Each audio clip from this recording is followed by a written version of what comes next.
La fumée de cigarette contient de la nicotine. La nicotine est une drogue dangereuse.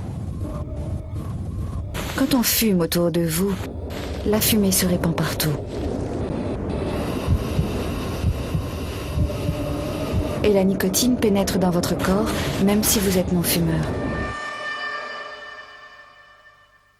Il n'y a pas d'exception.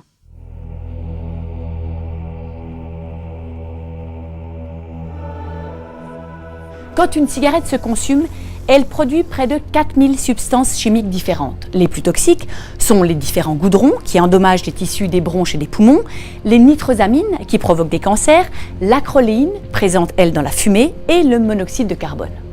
Mais la cigarette produit aussi de la nicotine. Le cerveau du fumeur aime la nicotine. Elle lui procure une sensation de plaisir à laquelle il devient très vite accro.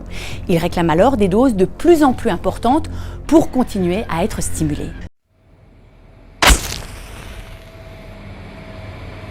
Chaque cigarette vous détruit.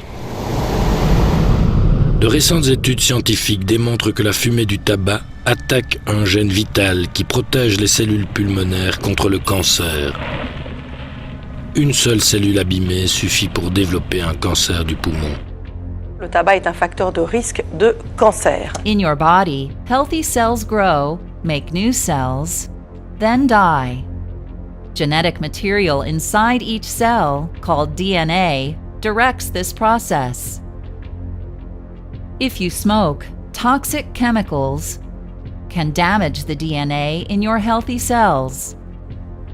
As a result, your damaged cells create new unhealthy cells, which grow out of control and may spread to other parts of your body. Il faut savoir qu'il a été recensé 17 localisations de cancers potentiellement liées au tabac. Donc parmi ces cancers, donc hormis le poumon, la sphère ORL, il faut citer l'œsophage, il faut citer les cancers de l'estomac, les cancers du pancréas, les cancers de la vessie, les cancers du foie, les cancers du col utérin. Donc il existe vraiment beaucoup de cancers liés au tabac. Les plus connus, évidemment, c'est le poumon, mais il faut savoir qu'il y a 17 cancers qui peuvent être directement liés à une consommation de tabac. Le tabac provoque plusieurs maladies, des cancers, en particulier celui des poumons, de la gorge, des voies urinaires et du système digestif. Mais il provoque aussi l'artériosclérose due au monoxyde de carbone. Ce gaz abîme les parois des artères qui ensuite se bouchent. Ça peut provoquer un infarctus du myocarde quand ça arrive au cœur ou un accident vasculaire cérébral quand cela arrive dans le cerveau. Le tabac peut aussi provoquer des maladies respiratoires comme la bronchite chronique ou l'emphysème qui empêchent les poumons de fonctionner correctement. Quand cette maladie devient grave, on doit alors respirer avec un masque à oxygène. La cigarette est la première cause de mortalité dans le monde. Lorsque vous fumez, vous augmentez la radioactivité dans vos poumons. Le tabagisme est la principale cause de décès évitable dans la plupart des pays du monde.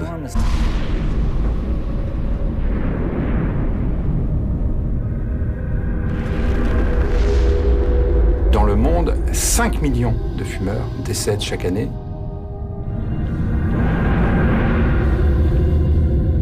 « 100 millions de fumeurs sont morts au XXe siècle. Si rien ne change, 1 milliard de fumeurs mourront au XXIe siècle. » C'est une épidémie provoquée par la supercherie